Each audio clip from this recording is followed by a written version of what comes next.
welcome to episode 16 of the PowerScore LSAT podcast. This is John Dinning, Los Angeles. And this is Dave Kaloran in Napa Valley. How you doing up there, man? I'm doing really well, actually. Temperature's spiking, and it is finally summer here, and I could not be happier about that. There you go. Our summer here takes a little while. We've got that classic LA June gloom thing happening, so. You get the marine layer inversion in the morning, probably. Didn't know you were a part-time meteorologist, but yeah, sure. No, I'm just a former LA resident, Gotcha. so yeah, makes life easy. I just know it feels nice outside, but looks kind of gross. Yeah, well, it's really hot here, and it's bright and sunny, so it's actually pretty awesome. Well, there you go. How are you celebrating the weather? It's not the weather that I'm celebrating. It's the fact that there was an LSAT yesterday. Oh, yeah, that's right. Oh, yeah. I just remembered suddenly there was an LSAT yesterday. And after I was done talking to students yesterday, which went on really late last night, I had a Guinness. So I am now drinking another Guinness today because, man, Guinness is awesome. Yeah, they're like Pringles, man. Once you pop, you know? I don't know that I would have compared them to Pringles, but I get the potato reference. Pulling in a little Irish. Fair enough. Very well done there. Well, I've been too Irish lately, so I'm having a slightly different afternoon than you are. After New York and then a whirlwind through Mexico, I have decided to do a little self-experimentation here, and I'm doing a juice cleanse, believe it or not. Go on, judge me. No, Judge dude. me. Tell me all about it. I can't wait to hear. I'm on day one of my 5-day juice cleanse. This is true, believe it or not. And yeah, I'm already starting to feel. Well, I'm starving and angry. It's basically where I'm at. Starting to feel terrible. Yeah. Is that what you're going to tell me That's next? right. Yeah. So yeah, right now I'm drinking this is the third bottle of the day. I went all professional. I actually ordered a whole suite of juices. This is Beet Talks. It's beets, pineapple, orange, and lemon. And then it's not labeled, but I can taste it. Regret. The whole approach to what you're taking here sounds terrible to me. Yeah. You know, I did this a long time ago, like 14 years ago with that homemade one you do. Like a big jug of water with honey and lemon, cayenne pepper, and again, regret. And I lasted like 9 days through that one. Dude, that was all the rage back then. I guess so. Rage was the word. I was miserable and angry and freezing. You don't realize it, man, but you're cold all the time. So you decided you'd do it again then? Yeah. Great thinking. Yeah. Anyway, we'll see how long I last through this one. I'm half a day in, and it's not looking good. You enjoy that juice. I'll continue to drink Guinness, which is, I think, in some respects, the antithesis of that juice. So, Yeah, you bastard. I'm going to stay right where I'm at. All right. But the song that we've chosen, which is the next most important thing to talk about, is, of course, in honor of yesterday's LSAT. And we have chosen a song by 21 Pilots, and the song is Levitate. And that's partially because when you're done with the test, you really feel lighter than air in some respects, although in others, for some people, they feel lower than, the gutter. But also just the fact that I think this test, as we will talk about today, turned out to be really pretty positive for most people. I think most people did come out feeling good about the exam. So yeah, we'll talk specifically about the reactions, but I'd say on the whole, the vibe yesterday and today has been really pretty sunny. Yeah, so I think Levitate is an apt choice for what we're looking at. But tell me about this week in the LSAT world. Obviously, we know there was a test. Sure. Which is we'll talk about that later. So what else has been going on? One of the highlights of this week. Normally it would be the highlight, but we have a piece of news to share that I'm pretty excited about. Something I know a lot of people get amped up for. We have just announced a new Crystal Ball webinar that you and I are going to host for the July test. Yes. And that is now up on our seminar site. We'll link to it specifically if you're interested, if you want to go ahead and block your calendar off. It's going to be Tuesday, July 2nd at 8 p.m. that evening, Eastern Time. Yeah, and what we're going to do is, last time we did a Crystal Ball, we did it as part of the podcast, and we'll do that on occasion. But I think in this instance, one of the values that we get out of a webinar is that we can show the visuals along with what we're talking about. And so since we've had a couple LSATs come out since our last webinar, that's why we're going to do it in webinar format. We can kind of show the trends in terms of the types of questions that they're using and so forth. Yeah, this will even give us a few days with this June test, in fact, when it releases. Yeah. So that'll be cool too. We'll be sure to incorporate anything we see there. But you're right. Anytime you talk trends with things, I think it's always nice to be able to visualize it in a very physical, tangible sense. The podcast is great, but those charts really show through in a webinar better.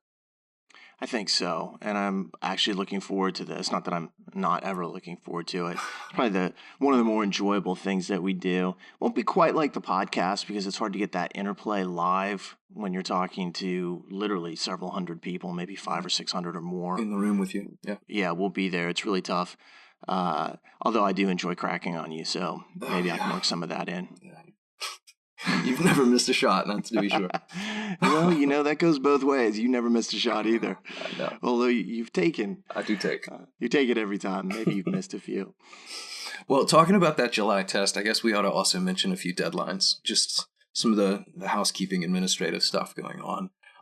You have tweeted this. You put a thing on Reddit, I think, today, as of this recording today. The July deadline to sign up is June 4th by midnight. Yeah, that's the Tuesday. This will come out after that, but we did everything that we could to remind people that, hey, this is a test where the deadline is today, and you do want to sign up for it if you have any interest in taking an LSAT due to the unique nature of July. Yeah, we'll talk about the June release, but I want to just point to that July test as kind of an outlier itself, because it's July 15th is when that test is going to be offered. But the release of the scores from that test is incredibly delayed. 2 to 3 times as long, I think, as a typical release. It'll be almost 6 weeks. Twice, yeah. Yeah. So August 28th is when they have those scores set to drop, as it were.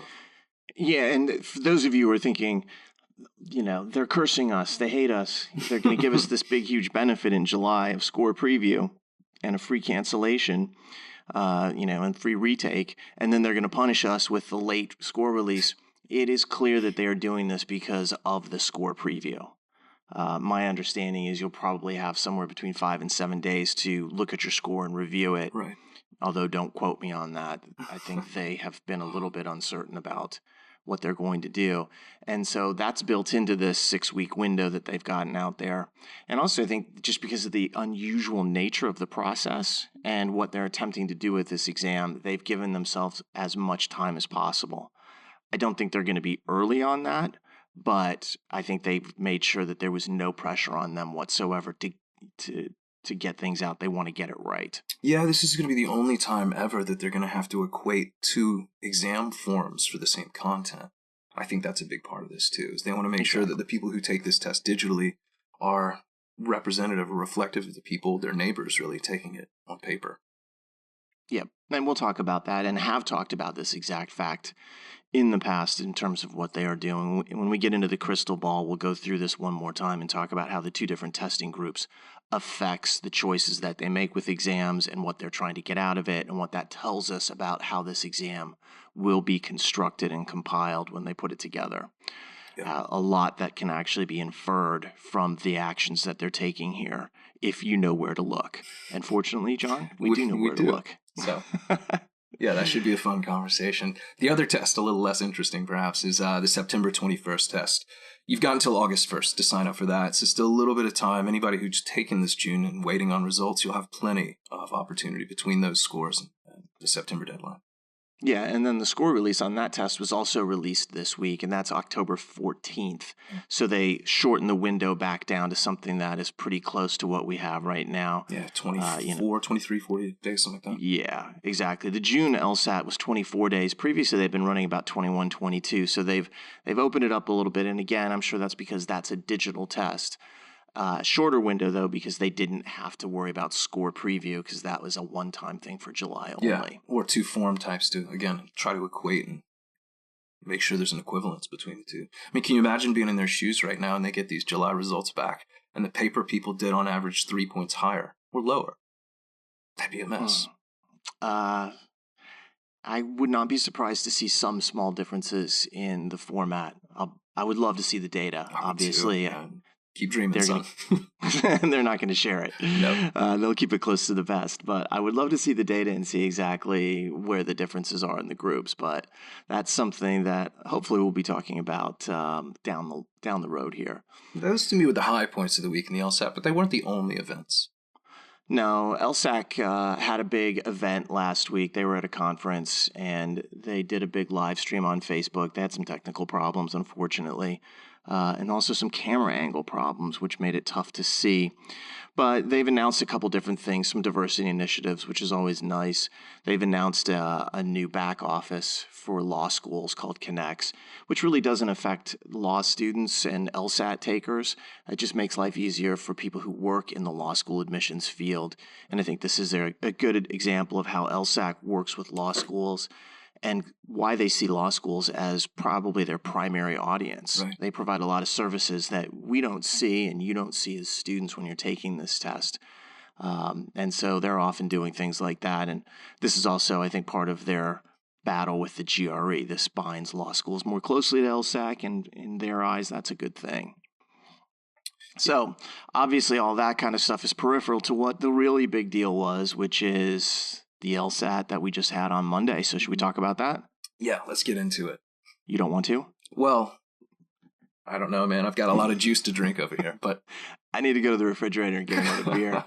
So let's get into it. Let's talk about what happened here. So as we say every single time we talk about one of these LSATs, all the information that we are talking about here is publicly disclosed. We've compiled it, and certainly we have our take on it. But we're only allowed to talk about this test in relatively general terms. That still can be extremely helpful, however, but it doesn't allow us to talk about the things that we would find most useful, which is what's the correct answer choice to this question, or what was the rule in this game, or what were the details of a type of question, or a game setup, or solution strategies, or anything like that. So we have to keep it general just by the nature of how the LSAT is and what people have agreed to actually talk about. But that's a good thing, as we'll see. It gives no one an advantage. It doesn't essentially prioritize listeners of this in some sort of way or benefit them in some sort of way that's disproportionate. I mean, we do think listeners of this are benefited, but the specific details of this test won't be revealed. Yeah, there's no doubt about that. It makes sure that your perceptions of the test are accurate on the whole. And of course, the beauty of this exam is that it is going to be disclosed. Yeah. So we're going to get a copy of it, and then we will really break it down. And obviously, we'll use it in the Crystal Ball seminar. In July, we'll post explanations and things of that nature on our forum and so forth. The other interesting thing about this test is that it's a Monday exam, which right away takes some of the other tests that normally accompany a regular LSAT off the table, like a Sabbath test, for instance. There was no Sabbath test this time, nor will there be one in July. And there are some accommodated tests going on right now and throughout the week. We're only a day into this so far, so not a whole lot to say about those, aside from so far they've been the same test as the Monday one as well. Which is not unusual Not these unusual days with at all. disclosed tests. And there were no international tests this weekend, or at least none beyond Central and South America and Mexico. So the Europe test, the Asian test, none of those have happened yet. Yeah, basically on Monday what you had was in that North America, South America area, they all took the same LSAT. And, all the time zones are relatively close together. You can see what they're doing there. This test was a new LSAT for those of you who are keeping track of it. We do know where some of the information came from, but this wasn't a test where you could find out a lot of information about this exam from past experimental usages. Right. There's some, as we will talk about in just a few minutes, but on the whole, this was a new test. It wasn't a reused February test. This was exactly what we expected, and what we'd said before is that we think June will be a new exam. Sure enough, it was. Just as a quick reference before we get into the June details, those international tests that I did kind of allude to before, June 22nd and June 23rd is when those will happen. So Saturday and Sunday, a few weeks from now. Europe, the Middle East, Africa, they're testing on the 22nd, which is a Saturday. And then Asia, Australia, New Zealand, they're all testing on that following day, the Sunday, which is the 23rd. Exactly. Yeah. So let's go through this. Let's talk a little bit about the sections that we saw, the number of questions, a little bit of an assessment of the difficulty, and see what they did with this one. So, as I said before, it was a new LSAT. That was expected. Disclosed LSATs typically are new, not always, but typically. And let's start really where most people first look when they're coming out of the test, and that is with logic games. Yes. And we know the logic game section was 23 questions. And the 4 games that were on there, again, we'll just talk about the basic topics. So if you're like, I had 2 game sections and I'm not sure which one was real. The real one had a game that started with different occupations, like being a nurse, a judge, a lawyer, etc. Then it was followed up by a game about commercials for products, granola and so forth. Trucks was one of the things. Yeah, exactly. The third game was one that definitely you heard people talking about, and that was oil paintings and watercolors. And if you go back in history, what you'll discover is that this is now the 3rd time on a release test that they've used oil paintings and watercolors. So there was one, I think, in 2016 that was out there. There's another one that went back further than that that's floating around. Yeah, was it December 2016 maybe? Don't quote me on that. Exactly. And so that's not indicative of anything. They just reuse topics all the time because, well, that was nice and easy for them. It did get confusing for some people because this has got an art aspect to it, and there was a game in the experimental sections that some people had that was about art and walls and so forth. And so sometimes people came out and they were a little bit confused. And I've seen them do this more in recent years where they have similar topics in the real and the experimental. And quite honestly, that's quite savvy on their part. It's clever. Yeah, their job isn't to make everything nice and easy and clear to understand. And so a little bit of confusion like that, nice, Yeah. It just goes to show that the people that you're dealing with, they're good. I wondered if you'd mentioned that. Yeah, they're very slick when it comes to obfuscation. But part of the difficulty in that, the fact that this experimental section, for some people at least, had that game about art, hanging things on 4 walls in a room or whatever it was, is that game was reportedly and widespread reportedly the hardest thing on the test if you saw. Hard. Brutally difficult game for people. And so they'd get out and they'd hear that the art game was real. And of course, their heart sinks. Yeah, they want to cancel. Yeah, exactly. When in fact the art game was about oil paintings and watercolors, something entirely different. Yeah, and it's funny because we'll actually reference the whole idea of like you just have to wait a little bit. Don't make any snap decisions a little bit later on in our discussion. But so the real art game was about oil paintings and watercolors. And then this section closed out with a game about volunteers at booths, also known as the movie game because it was at a movie festival. Right. Yeah, but it was really more about volunteers at booths. And that was purportedly the toughest game, which, you know what? If you're going to get the toughest game last, that's the way you want it. You don't want it first or second. Right. And, you'd prefer it to be third or fourth, but of course you'd rather have it last. And if you've done the first 3, now you're spending your last minutes on the toughest thing, which is great, which meant you spent the early time when you felt less pressure on the easier questions and hopefully had a higher chance of getting those correct. Yeah, there's only so much damage it can do as game 4. Although from reports it did do some damage. It did do some damage, but when you look at a logic game section like this, the first reaction that I was getting from people coming out of the test was it was livable. Yeah. Logic games didn't kill me. There was nothing on this game like the computer virus game or the stained glass windows game. Right. Or any of the infamous games from the past where people were like, what just happened to me? I got killed. That did not occur here. It felt, as people came out, when we were just focusing on logic games specifically, that the reaction was, yeah, there was some difficulty there, but I was okay with it. Yeah. And usually that's when I start looking at the scaling, and logic games is a bellwether. It has a big effect on the scaling, and we'll talk a little bit more about it. But the fact that games wasn't overly difficult certainly had an effect on the scale that we predicted for this test. Yeah, normal was the word I kept hearing getting thrown around yesterday. It just seemed normal. It's fine.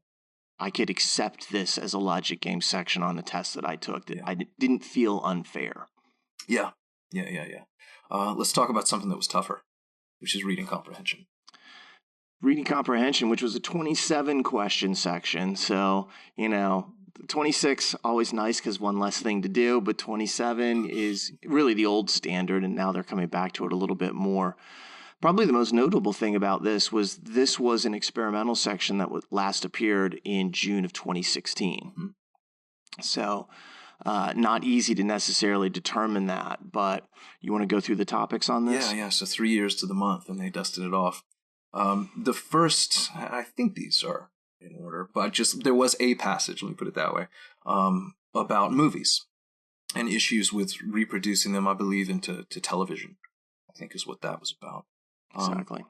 I was tempted to save this one to last because it was reportedly the hardest, but I'm just going to go ahead and put it out there. There was a passage on fish farming, which I can't wait to read, honestly. I can't begin to guess what this might have been about. I think it was about like conservationism, but I don't know for sure. Overfishing and this kind of stuff. That's my guess anyway. But fish farming is what everybody kept calling it. It just doesn't sound that. It sounds benign to me. It's really benign. Oh, fish farming. Oh, fish farms. It can't be that bad. But apparently, apparently we're mistaken there. There was a passage. I believe this was the comparative, but I'm not very. No, this was the last one was the comparative. Okay. That actually does make more sense, as we'll see when we talk about it. So there was a third passage about the use of witnesses, informative witnesses, and testimony, and exactly how valid their testimony could be. I think it had to do with like confessions and things among witnesses, or among the guilty. And then finally, the last passage, and this to me is probably the toughest one to describe because there was just so much going on in it. It was about African and Portuguese griots, which is spelled griots, but griots, I believe is how you pronounce it, about African musical traditions, the storytellers. A lot of people called this the blues passage, blues music. And a lot of people called this a jazz passage as well, because there were aspects of that. So, again, another one I'm looking forward to getting my hands on. Because it was a comparison between the African griot and to jazz musicians, and then Portuguese griot, and at least that's what our understanding is of it. Yeah. And again, you can see how, in some respects, that's just so broad. It could describe so many things. And I think that's why students had a hard time figuring out how to describe it. Was it blues? Was it African musical traditions? Or was it griot? Yeah. I think I heard at least 8 to 10 different ways of this passage being described to me yesterday. Which always makes it interesting after the test, as we're trying to determine exactly what happened and so forth. But I think this section was probably a little bit above average in difficulty. Certainly that fish farming passage I heard a lot of people complain about. So as you said, I'm interested to see it when it comes out. But this has been a pattern on recent LSATs where logic games isn't too bad, and then reading comprehension feels a little bit, maybe more on the difficulty side of moderate. A little more complex. Yeah, a little less straightforward. A little more nuanced in a way. And keep in mind, I always say 2 things about difficulty. One is that it's subjective. If you're awesome at games, then even a hard game section isn't going to seem that bad while your neighbor's in tears. And number 2, it's relative, right? So if you're going in afraid of something and it's not that bad, the rest of the test escalates by comparison. And vice versa. If you're going in feeling good about something and it's terrible, it crushes you or whatever, the rest of the test doesn't feel as bad because you relate reading comp to games to LR. So an easy section of games, a lot of people, I think, then immediately see the rest of the test as more difficult, just again as a comparative measure. Yeah, although that bellwether aspect rolls as well. Sure. If you are fearing games and then it turns out not to be so bad, all of a sudden it's like a rising tide lifts your boat. You're like, all right, I'm feeling better about this. This is going okay. Yeah. So, which brings us to logical reasoning. And probably the most notable aspect of this, just on the surface, is that both sections were 26 questions. So we'll come back later on and add up all those questions for you. But both of the scored sections were 26 questions. There were some experimentals that had 25 in them. They did not count. And the topics, always, there's just such a broad spread of them. You've got 52 different questions out there.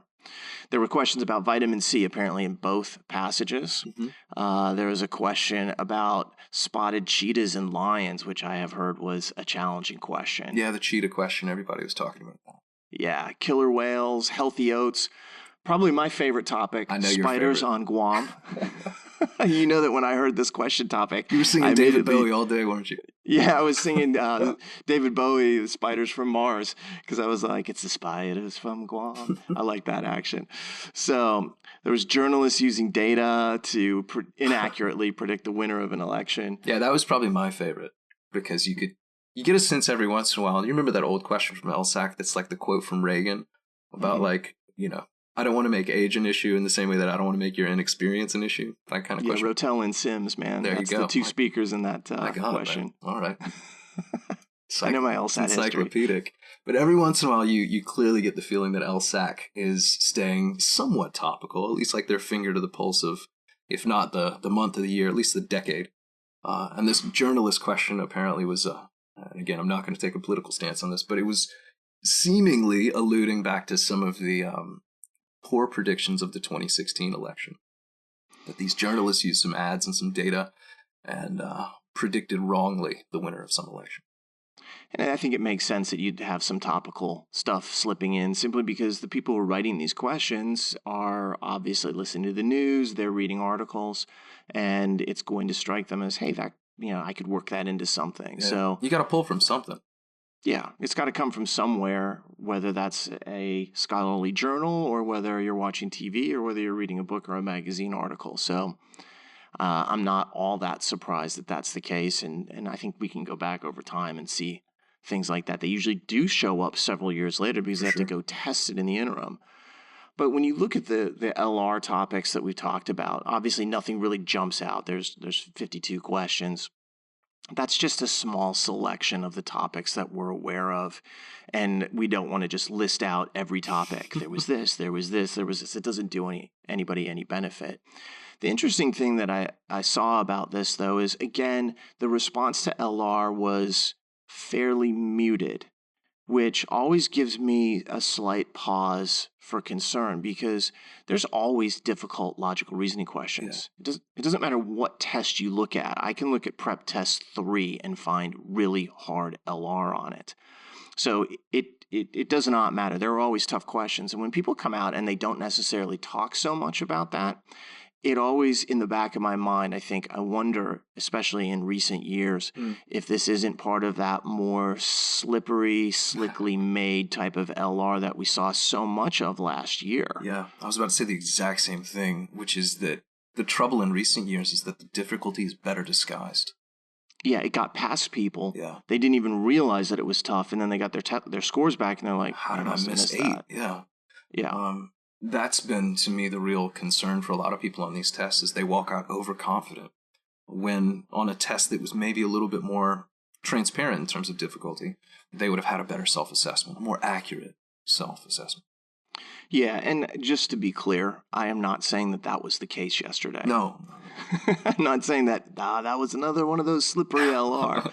I'm just sharing the fact that sometimes when I hear that, there was not, there's only one LR question that really troubled me. I'm like, I'm not buying that unless you've shown me you're consistently hitting like 177 and above. Right. So, and we'll just have to see. This is the beauty of this is we're going to get this test back. We'll be able to break it down. I know, and I've said this previously, there are moments when I was looking at the release test from last year where I was just like, wow, that was so well done. I'm just impressed at the test making. I don't want to have that happen here in June. I want it to be like, okay, this is a pretty standard test. So we'll find out. But it's hard to get a real sense of the difficulty of LR. Most people seem to think it's okay in the middle. Let's hope it is. Yeah, fingers crossed for that. We're not trying to crush anyone's confidence if you're feeling good about LR. No, not at all. But I will say, to me, I think the best barometer litmus test is if you perform well on 85 and 86 LR, yesterday should be representative of that. I'm going to be honest. If you can perform well on 85 and 86, you can perform well on any LR section in history. Golden. So, and, that's just a credit to not just you as a test taker, but to them as test makers. It's that kind of exam. It requires skill and it requires knowledge and understanding of what you're doing. And if you can dominate those two tests from an LR standpoint, you've gotten to the top. You're now at the pinnacle of your abilities. So you should be able to crush yesterday's or any future LSAT for that matter. Absolutely. Yesterday's, though, for anyone out there who's doing some mental math and has added those numbers up, you arrive at a somewhat unique sum, or at least a rare sum. There were 102 total questions on the June test. That is, again, exceedingly rare occurrence. Most tests have 100, 101. Occasionally it'll dip down to 99. But to go higher, to go to 102, you just don't see that very often. In fact, I can count on one hand how many times it's occurred. That is exactly right. And just to get to 102, to quickly recap, Logic Games 23, Reading Comprehension 27. So that was 50 questions. Both LRs were 26. That was 52. That 50 plus 52 is your 102 questions right there. Which is I will say a great example of how you cannot count questions during the test and make judgments about what's real and what's experimental. Preach. I've seen people come out and they're like, well, if that one was real, the test would have been 100 or it would have been 102, so it has to be 101. I'm like, no, stop right there. There are exceptions and many of them. Yeah. So don't worry about counting the questions during the test and thinking to yourself, all right, that means that this is real. Just take them all as real and worry about it afterwards. Yeah. LR in this case was the difference maker. 23 for games, 27 for reading comp has been really standard for years now, except for last November where they pulled a reading comp question out after the fact, down to 26. But 226 LRs is, again, very unusual. Yeah, in fact, Dave, do you want to list the times that this has actually happened? Yeah, when June comes out, it will be the third ever released LSAT with 102 questions. The prior two, the first one was in October of 1992, which is just years and years ago. That was prep test number 6. And then the most recent one was the December 2010 LSAT, which was prep test 62, which is the stained glass windows game test, which was brutal. Tough. So the most recent appearance of 102 questions occurred on a non-released LSAT, and that was in February of 2017. So we don't know what the scaling was for that particular exam. But when you have a 102 question test, and really when you have any LSAT, the first thing that I start getting asked is, so what do you think about the curve? Yeah. What's your prediction? And it's actually become one of the more enjoyable things that I do, which is to try to determine it. And obviously, we sift through a ton of information and reports from students, instructors, all sorts of different things. I got to think you at least partially enjoy it because of how right you tend to be. I'm usually pretty right, but,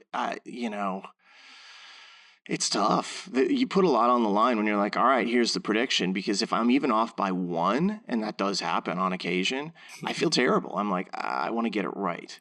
To me, at least, it's like, okay, here we go again. It's prove it time. And yet I'm really flying blind to some extent. And then I'm really well informed in other extent. So, well, it's not like you took the test yesterday, so you can only speak secondhand at best. Is that's my built-in defense, right? I would hope so. I'm trying to arm you with some excuses. So don't hold me accountable. That's right. No, the curve prediction that we made preliminarily. Do you want to talk about what the curve means first, like our prediction? Yes, I'm going to. Okay, cool. Was minus 11. All right, and so what that means is we are saying that you can miss 11 of the 102 questions, and that gives you a 170 score. So that curve is really an indication of difficulty on the top line of the test.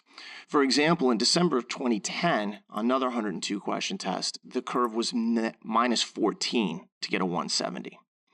Now, what that told us at that point is that's a looser curve. And it told us that the difficulty of that exam was reasonably high. It was on the harder side overall. And so they loosened up the curve so that they could get to the same point of difficulty and comparison with all other LSATs. Right. If you go back and look at the October of 1992 LSAT, the other 102 question test that's been released, the curve on that was minus 11, which tells us that that test was a little bit on the more medium to easy side. Yeah. So when I say that this curve is also minus 11, what I'm predicting was that this LSAT wasn't overly hard. It wasn't like a really difficult type of exam. It didn't have a game as hard as the stained glass windows game. And I've vacillated a little bit on this, in my mind over the last 24 hours. Usually when I make those predictions, it's relatively soon after students start coming out from the test. I waited a little bit longer yesterday because I wanted to kind of get a little bit more information. And kind of like with some of the recent predictions, a lot of this is going to depend on LR. Mm-hmm. If LR turns out to be on the trickier, slippery side, this is probably a minus 12 curve. Yeah, I could see that actually. Yeah, if it is a little bit more straightforward, the way a lot of people reported, then minus 11 is right where it is. And yeah, that's a compromise strategy. I'll be the first one to admit it. But this is because I wasn't sitting there looking at the question saying, okay, that's straightforward versus, oh boy, that answer choice is going to really knock out a lot of people. Yeah. So let me put a different perspective on how to look at this curve too for people, because you can talk about the subtraction aspect of it, how many you can miss, minus 11. But you can also look at this from how many questions that then requires you to get correct. to get to that 170. And if it's 102 questions and you can miss 11, you've got to get 91 right. That may seem like just some number, but 91 questions correct. They haven't required that many right for a 170 going all the way back to, I believe, September 2008. So we're looking at almost 11 years for anything that demanding in terms of your performance to get there. Again, indicating a test that I think is probably going to be on the easier side. True, although 102 questions gives you more shots to take to get to 91. Right. If you were to adjust that down and say it was a 101 question test, and then with that 11, you'd be looking at 90, which is not an unusual number to get 170. 2 of the last 3 tests have had 90 to go 170. So, yeah, and minus 11 is obviously not an unusual curve at all. In fact, it's almost the exact average over the last 15 years or so. I think it's like minus 11.05 is the average or something. Yeah, so we came out at minus 11 on this. If it was minus 12, my response would be, it wouldn't surprise me in the least. Yeah, and you know what? I hope you're wrong in that regard. I hope it is minus 12. No. I hope I'm wrong and it's minus 20. There you go. Yeah. That's what I'd really like to see. We're not going to see that. Minus 14 would be probably the most that you could ask for in this era. No chance. I don't see this as a minus 14. I think probably minus 12 is the most we'd get out of it. But again, we'll have to see. The LR really is going to tell the tale on this exam and the curve itself. That's right. Well, when will we see? When are we going to know? When are we going to know the scores? Yeah. The nice thing is we do know when those are coming out That's now. Right. There's no more guessing games these days. That used to be the other super fun thing that I was able to do after this test, which was like, when will scores come out? And it was terrible. Yeah, it was fun for me. It was terrible for everybody else to have the uncertainty. The official release date that is scheduled for this exam is Thursday, June 27th. And they will stick to that. They have been sticking to it since they made the announcement last year that they would. So you can count on that as being the release date. Yeah. And that's a few days longer than normal. That's, I think, a 24-day window. They'd been running 21, 22 recently. Mm-hmm. But we do know that scores will start to come out right around, plus or minus 5 to 10 minutes, around 9 a.m. Eastern time. And then they don't all just show up at once. They stream out over the course of the next several hours, sometimes longer depending upon the individual. But Thursday, June 27th, that morning, is when you will start to see your results, and that's when you can check your email or refresh your LSAT account. Those two, by the way, happen more or less simultaneously. The email sends automatically as soon as your account refreshes. The account's usually a little quicker, but by a matter of a minute or two, maybe. Yeah, not hours. So the best advice I can give for that Thursday, if you're waiting on a score, is just try to relax. It'll come. Don't hit F5. Don't wear your keyboard out. I'm mashing F5 over and over again. I always think the LSAC server volume at that point's got to be insane. So, obviously, if you keep your score, then you get it on the 27th. If for some reason you cancel your score, you're not going to get it. And, John, is there any reason to cancel your score at this point? There can be. This is going to be one of the last tests where I can offer some of these reasons, or at least close to the last test. It takes something truly catastrophic these days, I think, for someone to justifiably cancel their score. So if you're not sure, you have 6 days after you take the test to cancel, which means you have until this Sunday night, the 9th, by 11:59 p.m. Eastern Time, they're very specific, to cancel your score if you want to. And what that means is it'll go on your record as having been attended or sat for, but schools won't see the results. Neither will you. You won't know how many you got right or wrong. You won't know how you did. Nothing. It's just a giant cancel. And of course, not only does that take a lot of the reward out of this, for some people they feel it takes the risk out. But that risk is so minimal now. Schools treating candidates as only their highest score, that, like I say, for you to cancel this score justifiably would take something truly in the realm of catastrophe. Something terrible would have to happen. Like, you misgridded a section, you misbubbled. 27 questions in reading comp, and the last one you filled in was 26. You missed a line somewhere. Or you could also hand score in that situation too. Yep, and there are actually remedies even then. You can pay the money, I think it's $100, to have LSAC go back and hand score your test. And if they see that there's clearly a mistake like that you made, there's a pattern of right answers that are shifted down or up one, they'll actually give you credit for those. I've seen them actually move scores 5-6 points before. Yep. So it's not as if, oh, that'll get me 1 point. But your point that you're making about cancellation overall is well taken here by me, because if you think you're 1 or 2 points off the pace, or it doesn't feel necessarily like your best performance, keep it and see what happens. You might be wrong. I've seen people be wildly wrong about how they were going to do. If you know for sure that you have just posted a performance that is way off the pace, that's when you cancel it. So, but it's hard to know that unless you can point to something, like I say, that was, and we'll tell some stories here in a minute of a few maybe more horrific moments that might have induced a cancellation, or at least some sort of after the fact recompense. But usually if you feel like you had a fairly normal day, you're just not sure, roll the dice, keep the score. There's very few reasons these days that a cancel's warranted. That's exactly right. So for most people, it's not something that you really need to worry about. High score is what rules these days, and they don't worry about lower scores. The other thing we want to, remind everybody is, if you don't have a writing sample on record already, you do need to take the writing sample, because on Monday you didn't, which is the first time that's ever occurred. You get to the end of the test and usually they have to collect everything. You sit around, it's boring. Then they pass out the writing sample and then you do it. That's not what happened. Once they got to the end, that was the end of the test. You now take the writing sample separately. And so you do have to take the writing sample if you have never taken one in order to get your scores. So at some point here relatively soon, sit down and do it. It's very straightforward. It's a lot easier now with the ability to type it in and to have spell check and all those things floating around out there. The shortest mass LSAT in history yesterday, which is pretty cool to be able to say. Yes, it really is. The collective time saved yesterday is enormous. The change has begun is really what we could say. Is this is one of the first big changes. July will be a massive change, and then, of course, September will be another massive change. Yeah, so to put a finer point on that, our last episode in the podcast talked all about the writing sample. So if you want to know not only how it works, how it's administered, and what you need to do, but also how to actually write it, strategically how to approach it, go listen to that episode. I won't bore you with the details again. I will say this, though. Schools will not be able to see you as a candidate, your results, until you've submitted it. You have a year to do so. Get it over with.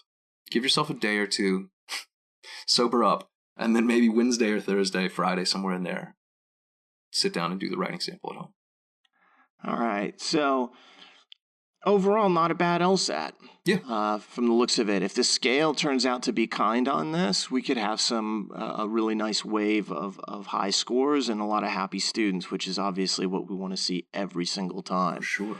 Nothing notably difficult, nothing that was a true mind killer in any of the sections as far as it was reported. So I would say it's the kind of LSAT that people walk out and they think to themselves, that was fair, that was reasonable. That's the kind of test that I can deal with. Having been administered, I don't feel like I got screwed by LSAC. Well, you say that. I don't think the test content screwed anybody over, but certainly the kind of glowing experience yesterday was not universal. We heard a number of stories, and we'll share some of these with you. Anonymously, we'll share some of these with you. Yeah, let's talk about some of those, because for some reason there was a bunch of funny stories yesterday. There's always a few. You call these funny. Some of these I look at and I'm like, oh my God, that's my nightmare. Funny, sad, cringeworthy, funny from a distance. Horrifying. Yeah. I mean, all these can actually, play a role here. Which one do you want to start with? I'll start with one that is not funny and not cool. We heard a report from a student really early yesterday. In fact, it would make sense how early this report came out because everyone else was still testing. Apparently, the University of New Mexico, a proctor, or proctors plural perhaps, just didn't show up. And so you had at least 15, 16 that I heard students just sitting around wondering what to do. And they didn't take the test yesterday. They couldn't. No, and we haven't heard what the follow-up is, but I am certain, given that this is the last full paper test, that they will have a repeat coming up either this weekend or more likely next weekend. Do you think it'll be the same test? It won't be the same test. Yeah, me neither. That's what I told people yesterday. They were like, well, at least now I've got time to review this. I was like, you can review this all you want, but you're not taking this June test.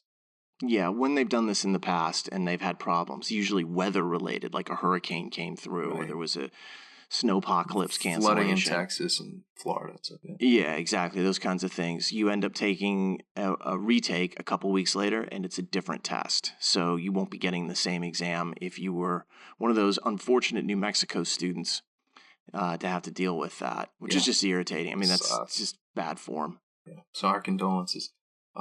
It also doesn't help, of course, that there were no cell phones there. Nobody could call LSAC, really, because how do you report a thing when your cell phone is banned? Which we'll get more into, I think.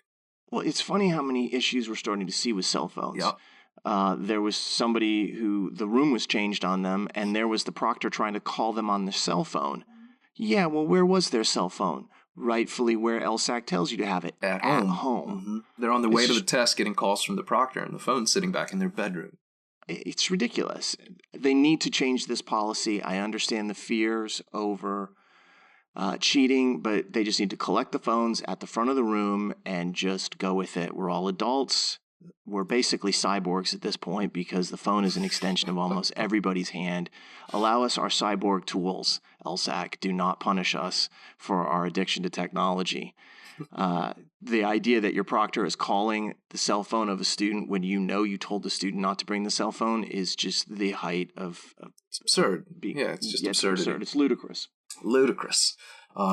Speaking of ludicrous and cell phones, let me toss another one of these issues that we heard about. And again, I'm trying to keep this as anonymous as I can, in part because I actually don't know who this person was, but someone reported that a girl at his or her test center was actually thrown out at the break for being on her cell phone in the test center. I don't know if it was in a bathroom or hallway, or she was texting or calling, but she was apparently using it out in the open, as I understand it. And her response, again, as has been reported, is that she claimed other people there had cell phones too, and so the room went into some sort of strange lockdown as proctors. What do you think? Did they pat people down? Proctors apparently, quote, checked everyone else in this test room to see if they had a phone, and of course no one else did. They got those metal detecting wands out. They wanded everybody down. Some TSA. It was like TSA. Yay. Just when I need more TSA in my life. Well, that's kind of what this is, man. It's security theater. Like, the fears of LSAC are so... I mean, they're realistic on the one hand, but they're so unfounded in the kind of draconian policies they've enacted to counteract. Nobody's cheating with their cell phone underneath their desk. Nobody's calling their friends in different time zones to get answers. It just doesn't happen. Yeah, I think it's unfortunately policy made by people who tend to be older and who think, well, it could be used to do this. And yet the chances of somebody actually doing it are not even 1%. They're fractional of that even. And so I can only complain so much about this policy. I really hate it. It drives me nuts. We're not even millennials. So I can't imagine how it must strike a younger generation. But I mean, a lot of these policies are things that were put into place in the early 90s or before. What's a cell phone? Yeah, it's reached a crazy stage, and in this case, with this test center where everyone got checked for phones, that then caused a huge delay for everybody, and so she had to leave apparently, right? And then that's what I heard, that she was not there for the final two sections, and the proctor said they were going to write a report about her. Obviously, really more cell phone problems. Interestingly enough, though, and this is the last thing I'll say about this, at least for now. There's so much discrepancy location to location. I heard other people talking yesterday in response to this story be like, oh, really? Wow. They told you guys no? They just told us to put our cell phones under our desks.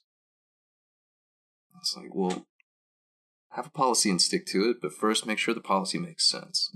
Currently, it does not. If the policy is going to keep on getting broken like this, you need to stop having the policy. But again, I will cease speaking about my dislike of this particular policy. And really, I think the danger that it brings, honestly, if you're downtown in places you've never been, it's hard to get back. Yeah. There's a safety concern here. Wow, there's a lot of concerns that deal with it. The last couple of issues were, I don't know, less humorous or maybe more humorous. I think it depends on how you go through it. I know at one of the test centers, there was a traffic accident right outside the room. This was on Reddit, And so that meant fire trucks came rolling in, ambulances, police were there for apparently at least like an hour and a half to 2 hours. And you can imagine what that's like when you're taking the test. Hey, was that a car accident? Because you hear a loud noise, and then all of a sudden there's a huge commotion. It's so unfair. I wish in those instances they would pause and say, hey, let's take a break for like 20 or 30 minutes and at least allow people to regroup until things calm down. But most often when you have things like fire alarms and so forth, they don't give you any accommodation for it. They don't give you time back. If they do have you leave the room, they just freeze time, and when you come back, they restart it. I don't like it, but and that's the sort of these are the elements that we talk about a lot that are the uncontrollables. There are things that you are firmly in control of yourself, your mental state, what you wear, whether you follow the policies or bring a cell phone and get tossed out. There are things that you have complete control over, autonomy. And then there are things you don't. This is why we encourage people when they take practice tests to not take every single one in the comfort of their couch or at their kitchen table. Get out, experience possible disruptions. Try to put yourself through some worst case scenarios so that if one were to repeat itself, at least it's not foreign. Deal with adversity. Yes. Because you might have to deal with it on the day of. And you might also have to deal with situations that are utterly ridiculous. The very first person I talked to after the test was praying, that's a quote, that Section 5 was the experimental because he had to pee and the proctors would not let him leave the room. So they wouldn't let him go to the bathroom. He asked twice and eventually he couldn't hold it. So he peed his pants. Which, first off, I will say that's commitment, all right? You're like, I'm getting through this LSAT. Instead of just charging out of the room being like, screw you guys, I'm going home. Yeah, that guy's got a new personal statement now, I think. Yeah, he actually just said, that's it. All right, I'm going to let it go, and I'm going to finish the test. But come on, Section 5, you need to use the bathroom. Could the proctors please allow people to use the bathroom so they don't put themselves in this kind of situation? And I'm not really laughing about it. I'm actually more irritated by the proctoring. But that was the first story I heard coming out of the test. And I was like, man, this could be a really weird test. Yeah. Well, speaking as a guy up to his ears in juice right now, I can wholly sympathize. I'm in such a better position than you since I'm slowly filling up with Guinness, which is a much better thing to be filled with. No. All right. Well, yeah, so there was a good day on the whole, obviously some outlier situations that weren't so great. But that's June. It's behind us now. And we can look ahead to the next several tests. We're not going to spend much time on them here, but maybe a quick reference to July. Yeah, July obviously is our next LSAT. This is the famous 50-50 LSAT, half paper, half digital tablets. We did a podcast relatively recently on that particular topic. We'll be talking about it a lot more because this is a watershed moment in LSAT history, the beginning of the full transition to tablets starting in North America with September. Yeah. From here on out in North America, it is all tablet-based. And kind of a cool thing, we've released our digital beta to our students in our online student center. So if you are one of our students in a course, you can go and take tests like June 07, you can take the November 2018 LSAT and do it in a format that is very similar to what the actual test day experience will be like. It's got some extra features because obviously we do a lot of analytics. And so you can do things like pause the test, which you can't do on the real thing. You can mark it when you guessed, which you can't do on the real thing either. But a lot of the other features like the underlining and the navigation bars that are there, they're similar to the extent that you'll be able to get a really good feel for the differences between the paper and the digital tests that we're looking at. Yeah. So you can also set your own custom time limit, which is one of my favorite features of ours that obviously the real thing does not allow. So anyone with accommodations, anyone who wants to maybe superset, as I sometimes encourage higher scoring students to do, don't give yourself 35 minutes, give yourself 31, 32. You can do that. Or do 30. Do 30. If you really want to go crazy, do 25. Or if you just want to do half the section, do 17 and a half. Yeah. You can do all sorts of customization features, although the interface itself is extremely similar. Some of the features around it for test taking and analytics and feedback purposes go way beyond anything LSAC has done. Yeah, this is Digital Plus is what we got going on. I'm a big fan of ours, man. It's very well, cool. we actually toned down some of the features because we found that it was better than what they were doing. We're like, we don't want to have people have this ability because they won't have it on the actual test day. Yeah. So, and then of course the other thing that we talked about at the very beginning as far as the July LSAT is that we have now announced and opened up for registration our July Crystal Ball webinar. So that's on July 2nd. That'll be at 8 p.m. Eastern, and you can go register for it now. Hopefully you'll be able to be there with us. Obviously, we chat with students throughout and take questions, but we also send out a link afterwards to anybody who is registered so you can watch it that evening or the next day or whenever it archives and is available. So that should be a lot of fun. Yeah, there's no backing out of it now. It's official, I guess. Now that you've announced it, you must do it. That's good, man. We do these podcasts, and it's just us talking to each other. I love getting into webinars and being able to talk to students directly and have a little bit more fun with it. So looking forward to that. That pretty much wraps up June and then gets us set up for July. Any other thoughts that you have? Pretty happy on the whole. I'm really, anytime an LSAT goes relatively smoothly and people walk out not completely destroyed by it, I'd say that's a good day. Agree with you. I have not used the word brutal, and that's always good because if it was a bad LSAT, that's one of the words I would probably use, and no one would feel good about that. All right, well, I think we are done for today then. Really appreciate everybody listening. If you get a chance, please subscribe to this podcast on iTunes, Spotify, or YouTube, or anywhere else you can find this in the universe. And give us a rating as well. If you have any questions, please send them to lsat@powerscore.com or lsatpodcast@powerscore.com, or just go on our forum or Twitter and find us. We're happy to help out, and we are always compiling questions for a future mailbag issue. So on behalf of John and myself, thanks so much for listening, and have a fantastic week.